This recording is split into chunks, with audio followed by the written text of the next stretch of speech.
Assalamualaikum warahmatullahi wabarakatuh. Jumpa lagi dengan saya, Dias, di channel Studio Horor. Kali ini saya akan membacakan cerita dengan judul Perjanjian dengan Peri. Sebuah cerita yang menceritakan tentang seorang pemuda yang melakukan perjanjian dengan peri hingga melakukan hubungan badan. Sebelum saya memulai bercerita, pastikan kalian sudah subscribe dan menekan tombol lonceng pada channel ini agar tidak ketinggalan update cerita baru pada channel ini. Jangan lupa pasang headset dan mari kita mulai ceritanya.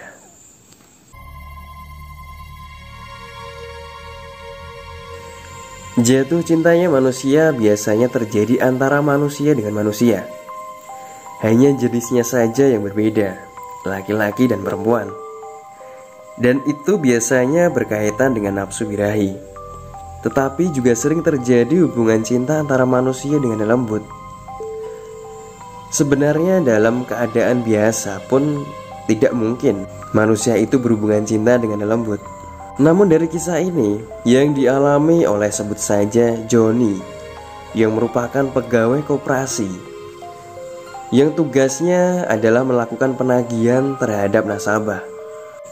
Joni mulai kerja dari jam 8 sampai malam hari. Dan tugas pokoknya yaitu menagih nasabah yang belum membayar.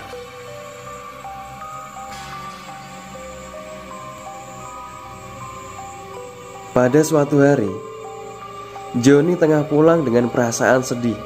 Waktu itu jam sudah menunjukkan pukul 10 malam. Ia hanya mendapatkan uang tagihan sedikit sekali. Karena terlalu lelah, ia berhenti duduk di batu di bawah pohon serut. Tempat itu terletak tak jauh dari makam. Namun di tengah kekalutannya, tiba-tiba saja dari pohon serut itu keluar cahaya kuning bercampur hijau.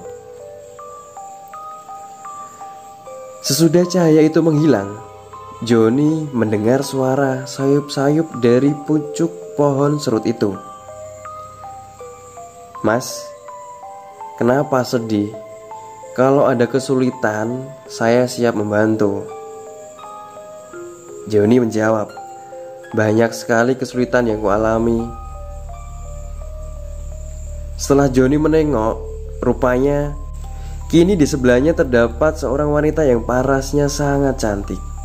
Ya, walaupun dalam keremangan cahaya, Joni dapat melihat samar-samar aura kecantikan dari wanita itu. Lalu tanpa diduga-duga, wanita itu pun berkata, "Aku bisa membantumu, Mas." Wanita itu pun mulai membelai bahu Joni. "Bagaimana caramu agar bisa membantuku?" Joni penasaran. "Bawakan aku ayam cemani dan sekumpul bunga selasih besok saat malam Jumat Kliwon di depan sini. Lalu akan kubantu kesulitanmu." Joni yang tengah gundah gulana itu tentu saja tak kuasa menolak tawaran itu. Lebih-lebih pikirannya memang sedang tidak jernih. Ia langsung saja menyanggupinya. Dan baru menoleh sedikit, sosok wanita itu sudah hilang entah kemana. Joni sadar betul bahwa sosok wanita itu tentunya bukanlah manusia. Namun ia berpikir bahwa tidak ada cara lain yang instan untuk mengatasi masalah yang dialami di pekerjaannya. Toh, Joni juga pernah mendengar dari beberapa temannya yang menggunakan cara supranatural untuk memperoleh kemudahan pekerjaan maupun usaha secara instan. Hasilnya juga cepat diperoleh. Tapi kali ini justru Joni sendiri yang dihampiri oleh makhluk gaib. Lalu singkatnya, sampailah ia di rumah disambut oleh istrinya, sebut saja Hapsari. Tentu saja Joni merahasiakan niatnya itu kepada istrinya. Dalam hati, ia sudah berpikir untuk mencari syarat-syarat yang diminta sosok wanita cantik itu tadi. Singkat cerita, tibalah di malam Jumat Kliwon. Joni sudah mempersiapkan seekor ayam cemani dan sekumpul bunga selasi. Bergegaslah ia pergi ke tempat di bawah pohon serut beberapa hari yang lalu. Setibanya di sana, ia duduk di bawah pohon itu. Dan dalam sekejap dan mengagetkan, tahu-tahu wanita cantik itu sudah duduk di dekatnya. Joni lantas mempersembahkan ayam cemani dan sekumpul bunga selasi itu kepada sang wanita. "Lalu, bagaimana kau akan membantuku?" ujar Joni padanya. Wanita yang tampak kegirangan melihat pemberian Joni itu hanya berkata, "Mas, temani aku malam ini. Besok akan terlihat hasilnya." Joni tentu paham mendengar omongan wanita itu.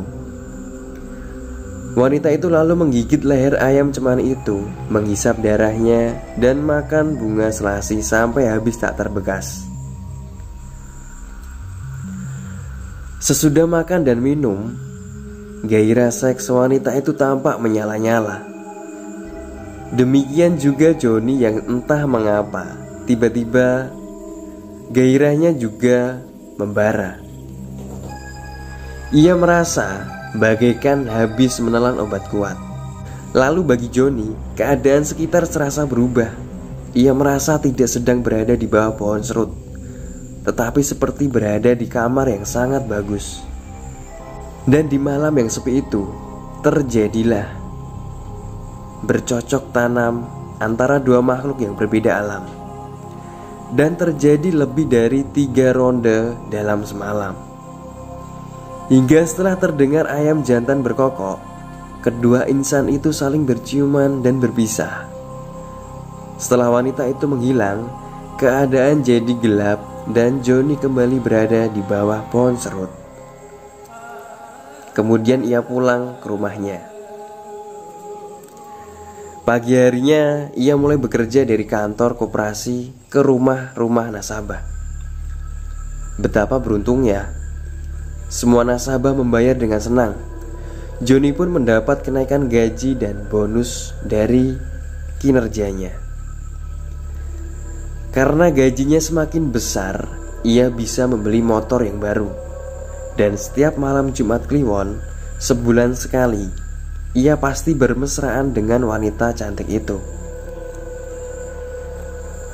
Sehabis bercocok tanam, malamnya pekerjaannya sebagai penagih menjadi lancar. Karena muncul rasa untuk menjadi kaya, maka Joni melakukan tindakan-tindakan yang kurang terpuji ataupun kurang baik. Seperti contohnya, Joni mempunyai selingkuhan janda yang kaya sehingga bisa memberi uang yang cukup banyak. Istrinya di rumah pun tak diurusi, dan uang yang diberikan istrinya sangat minim. Oleh sebab itu, istrinya, Hapsari, kerap kali pulang ke rumah orang tuanya. Yang paling parah, lambat laun uang setoran dari nasabah tidak disetorkan di kantor, tetapi digunakan untuk kepentingan sendiri, yang jumlahnya sampai puluhan juta rupiah. Sering-sering juga Joni lupa menyediakan bunga selasi dan darah ayam cemani. Bahkan juga lupa kalau malam Jumat Kliwon harus melayani wanita cantik itu. Hal ini disebabkan Joni sudah terpikat oleh janda cantik yang kaya.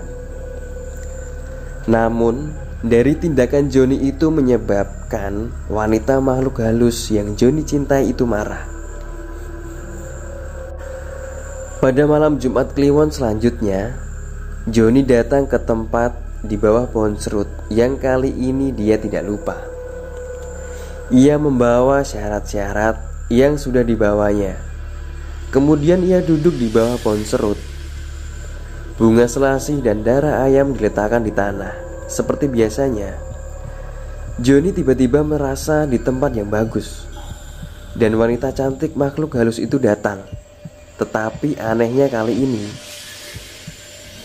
darah ayam dan bunga selasi itu tidak diminum dan tidak dimakannya.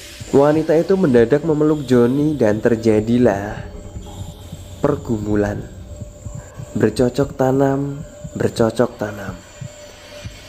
Di tengah-tengah percontrengan itu, wanita tadi tubuhnya tiba-tiba berubah seperti mayat. Wajahnya mengerikan. Giginya bertaring semua, sedangkan matanya melotot, tampak putih semua, tak ada hitamnya. Mulutnya selalu menganga, lidahnya kaku menjulur keluar. Tubuhnya penuh koreng, kotorannya melekat pada pakaian yang robek-robek dan kumal. Payudaranya yang satu sebesar kelapa muda, bau tubuhnya seperti bangkai. Joni lalu diterkam lehernya dan alat tempurnya digigit dan dipukul. Akhirnya Joni didorong jatuh di bawah pohon serut. Untungnya waktu itu keadaannya masih gelap. Ia berjalan tertatih-tatih untuk pulang ke rumahnya. Kebetulan istrinya sedang berada di rumah orang tuanya. Siang harinya, ia lalu berobat ke rumah sakit. Lehernya yang berdarah diobati dan dibalut. Untuk alat kemaluannya yang bengkak, Joni dirujuk ke dokter kulit dan kelamin. 2 minggu kemudian, ia datang ke tempat kerja karena kabar mengejutkan terjadi. Ternyata Joni telah dikeluarkan dari tempat kerjanya. Ia harus mengembalikan uang sebesar 30 juta yang disalahgunakan. Kalau tidak mengembalikan uang itu, ia pun akan dituntut lewat jalur hukum. Sekarang Joni dalam keadaan susah. Bisa atau tidak menyelesaikan masalah itu tergantung dari Joni sendiri. Istrinya tidak membantu karena ia merasa ditelantarkan. Satu-satunya yang bisa diharapkan adalah janda selingkuhannya. Nasib buruk yang dialami itu karena Joni melanggar syarat yang disepakatinya dengan wanita makhluk halus itu, yakni berulang kali tidak menyediakan bunga selasih dan darah ayam cemani. Sekarang tempat untuk pertemuan Joni dengan makhluk halus itu sudah tidak angker lagi. Bahkan sang penunggu pohon serut itu juga sudah pindah, dan sekarang menjadi ladang yang ditanami ketela dan jagung oleh penduduk sekitar. Tamat. Manusia jangan sampai tergoda oleh makhluk halus, sebab mereka itu akan menjerumuskan manusia ke dalam dosa. Selamat malam. Semoga tidur nyenyak.